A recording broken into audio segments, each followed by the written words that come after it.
Icicles hang from the eaves. The world outside is enrobed in white. The snow here is deep and cold. The trees, bushes, and grasses all lie buried, silently waiting for the arrival of spring.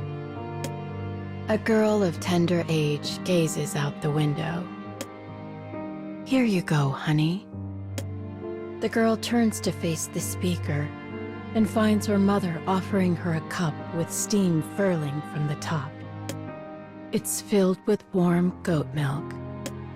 Her mother swears by it, claiming it's the best thing for warding off winter's chill. But the girl doesn't feel strongly about it one way or the other. Thanks," she says. She accepts the cup from her mother and returns her attention to the outside world, taking small sips now and then. "I wonder when your father will come home," murmurs her mother. Without waiting for a response, she quietly retreats back to the kitchen. The girl exhales on the window, her breath warm from the milk. It clouds over in white. She runs her finger across the spot, sketching idle patterns. She is not allowed to play outside during the winter, so boredom is her constant companion. During such times, even a window can make a decent playmate. The girl lets her attention drift as she looks out the window at the piles of snow beyond. Her small house sits halfway up a snowy mountain. The girl and her mother are usually the only occupants. Her father is rarely home. According to her mother, he is an adventurer of sorts who is always off traveling the world. The girl isn't sure what kind of job an adventurer is exactly.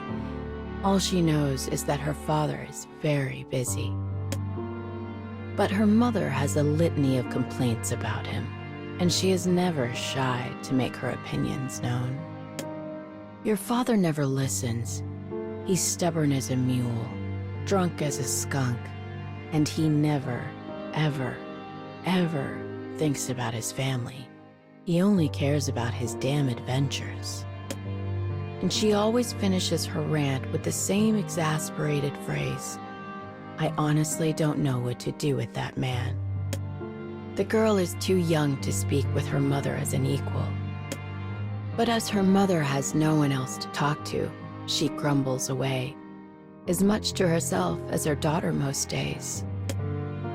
Recently, her mother told the girl a story. 4 years ago, when the girl was born, her father had apparently been off on one of his adventures. "Wait," said the girl when she first learned of this. "So you gave birth to me alone?" Her mother replied with a chuckle, "Oh, I knew he wouldn't come home, so I made sure to call a midwife up from town ahead of time." The girl nodded as though she understood and said, "Gee, Mom, that's pretty crazy." When the father finally returned from that freewheeling adventure, his daughter could already hold her head up on her own. After that, her mother raised her almost entirely alone. The girl would always gaze in bewilderment at her father during his rare visits home, and figured that perhaps his behavior was normal, and that's just what fathers are. But she could not help but feel concerned by the dark look that often fell upon her mother's face. She doesn't hate her father, not really anyway. But once she became old enough to understand some things, she started to resent the way he treated her mother. One year, her father came home before the arrival of spring. That was the night it happened. It led to one of the worst moments of her life. The three of them sat around a table enjoying a meal. Suddenly, her father, drunk as usual, leaned over to her and said, "You know, if you were a boy, I'd take you on an adventure with me."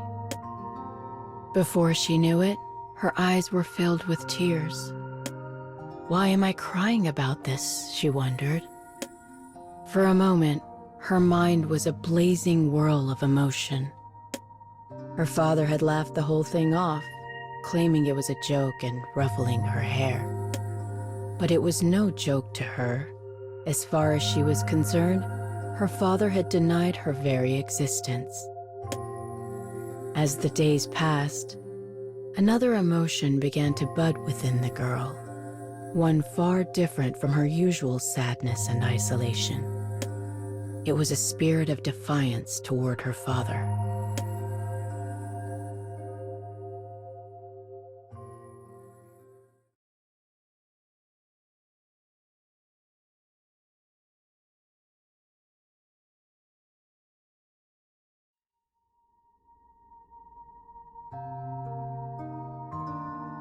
"You know, if you were a boy, I'd take you on an adventure with me."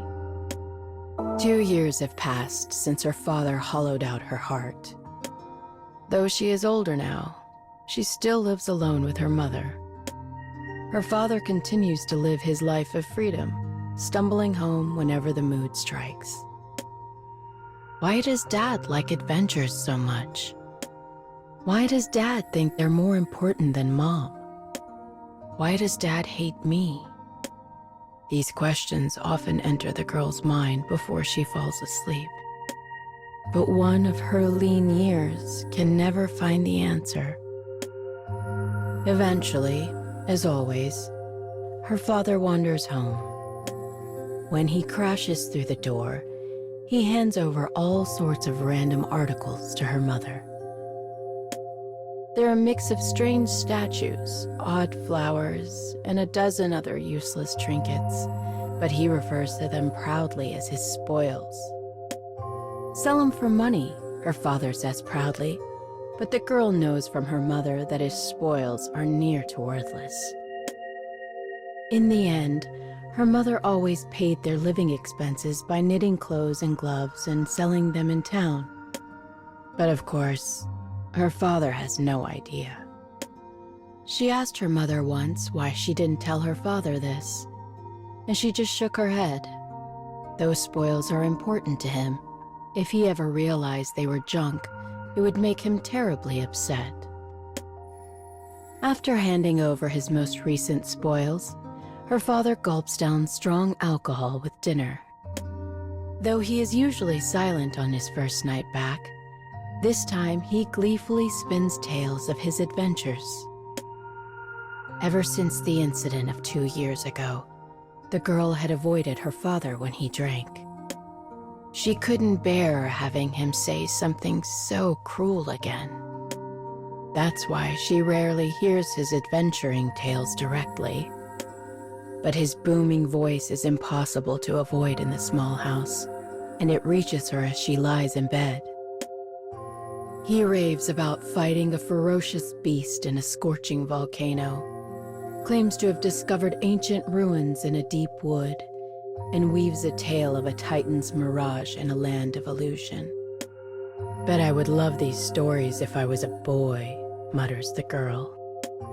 Annoyed, she closes her eyes and waits for sleep. She occasionally hears her mother make indistinct noises to indicate she's following along, either because she's used to such stories after all the years, or because she's simply tired of hearing them. Soon, her parents start to argue. This is another part of his coming home routine. The cause of their argument is always some trivial matter, mostly involving a supposed hurt suffered by her father. "Are you even listening to me? This is important." Things like that. Yet to a child, every argument is a new round of pain. Whenever he starts yelling, she feels such empathy for her mother that her entire soul is plunged into a whirlpool of fear and unease. She pulls her blanket over her head and wraps it tight around her ears in an attempt to block out his drunken howls. I wish he'd never come home. Soon she hears her father yell, "Adventuring is my life, woman," followed by the familiar slam of a door. The argument had ended as it always did. With sleep miles away, the girl slips out of bed and makes her way to her mother, who is sitting silently at the kitchen table. "I'm okay, honey," she says with a slight smile. "Go back to bed." Relieved, the girl returns to her bedroom and quickly falls asleep. She thought her father might stick around for a bit this time, but he sets off again in the middle of the night. And she knows that when he returns, he'll cheerfully drink his favorite drinks, wolf down some food, and argue with her mother. The same pathetic pattern, an endless, worthless cycle. Why did he do the same thing over and over? And why did her mother put up with it? She did not understand at first. One day, the mother said to the girl, "That's just who your father is." To the girl, it looked as though her mother was forcing a smile. The girl eventually summed it up in a single thought. "I guess that's just what it's like to be married."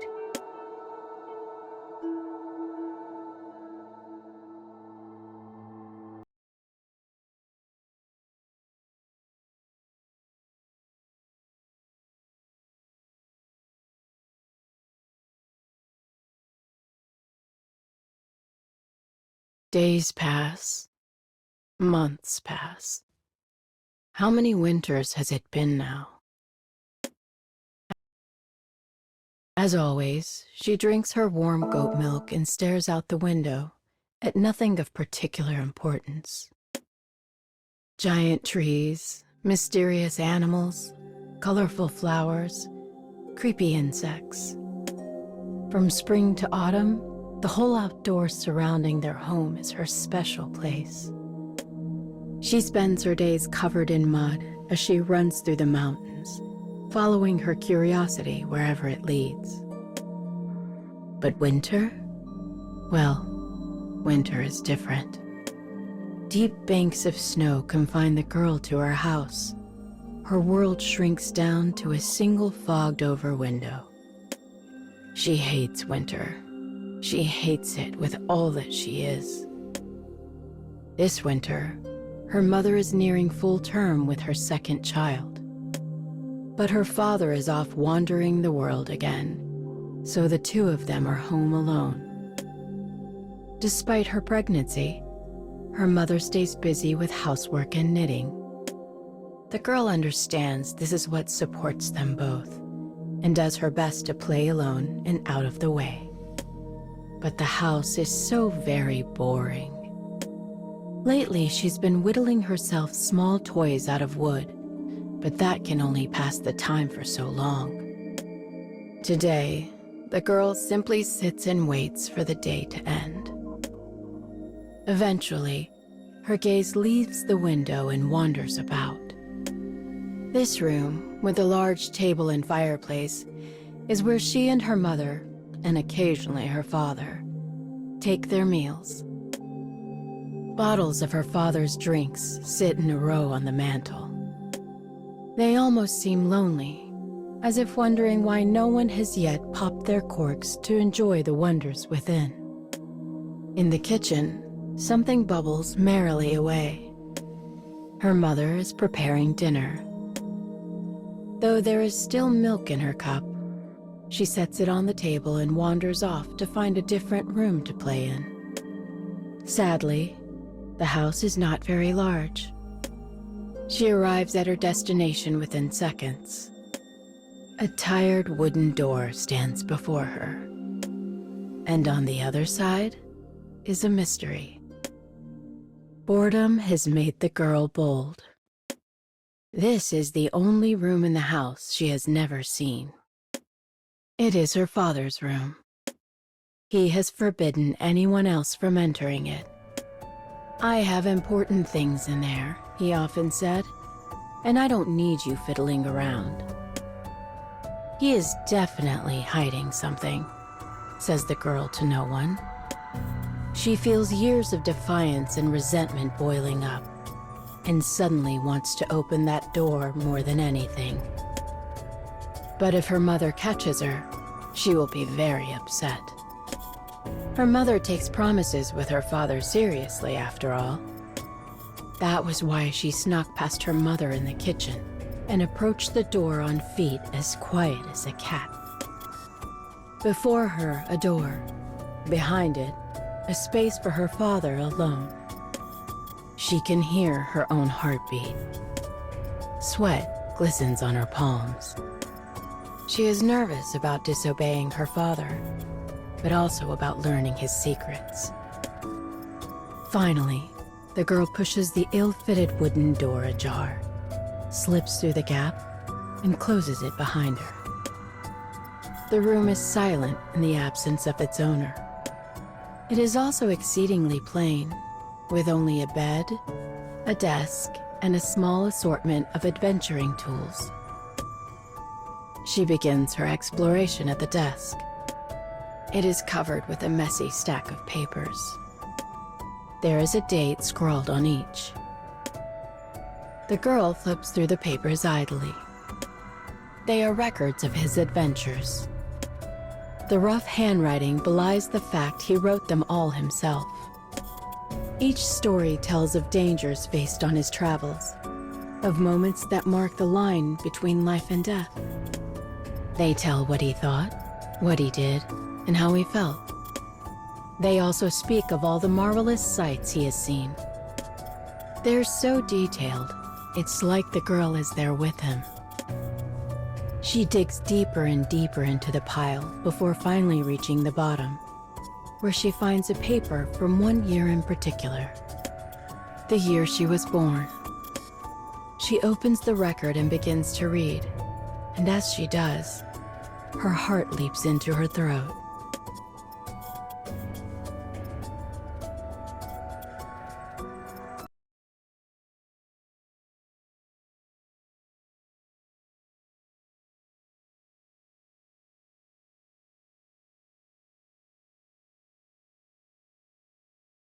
I was very young when I first snuck into Dad's room.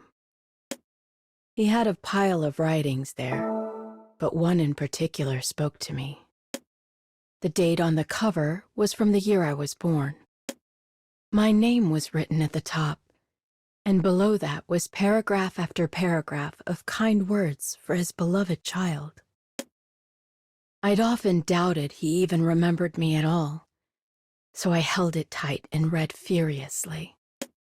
I want to show my beloved daughter all the secrets that slumber in this wide, wide world. I want to prove to her that I have lived, and I want her to know how so very beautiful the world can be.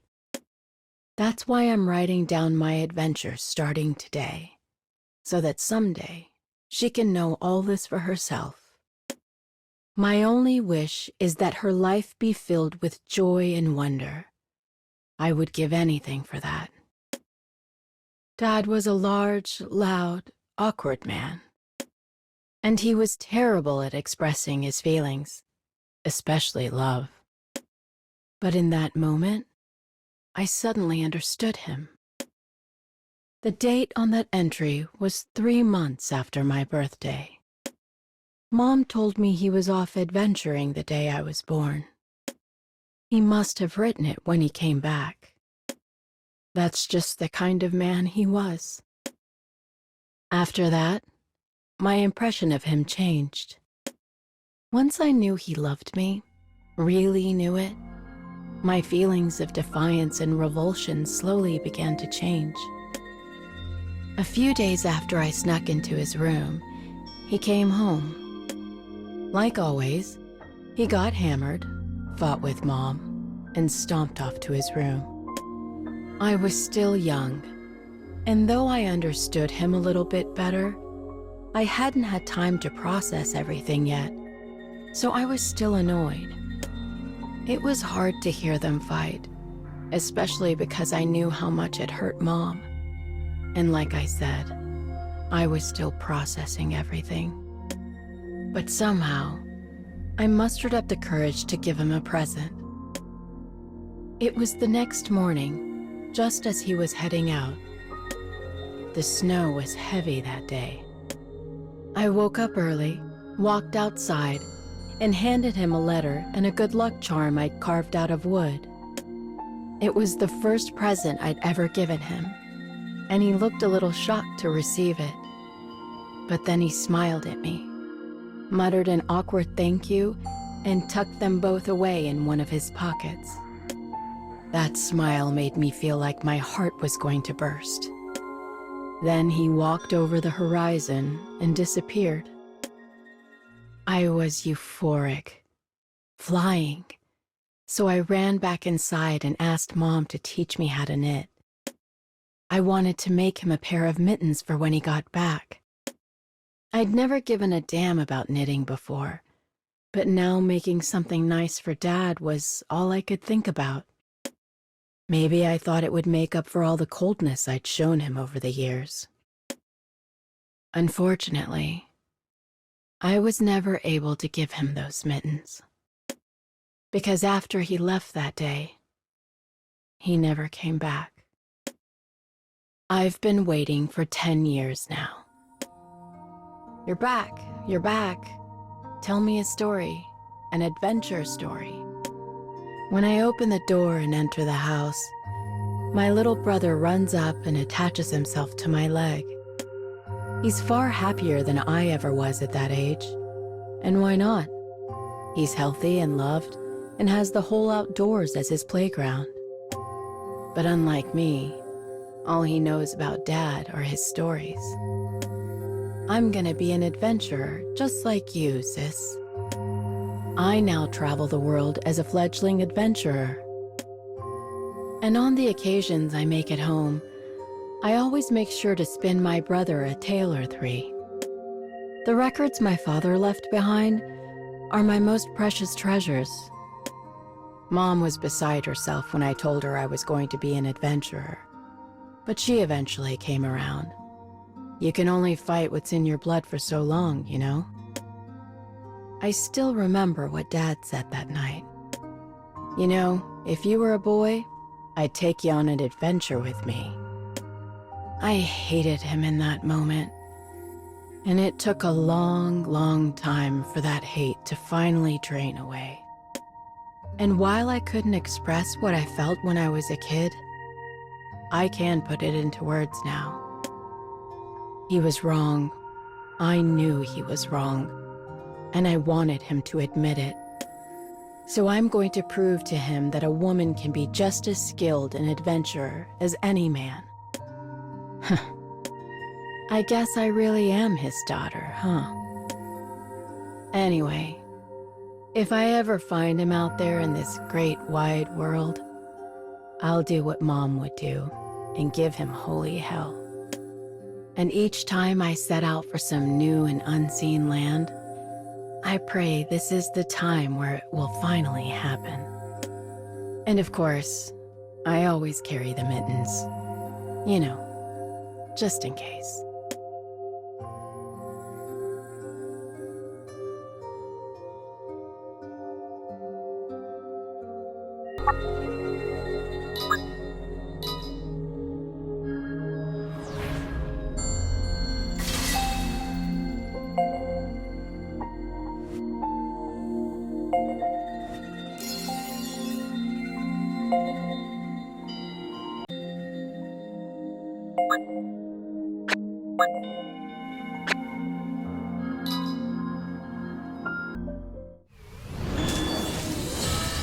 Think you can stop me? Ha!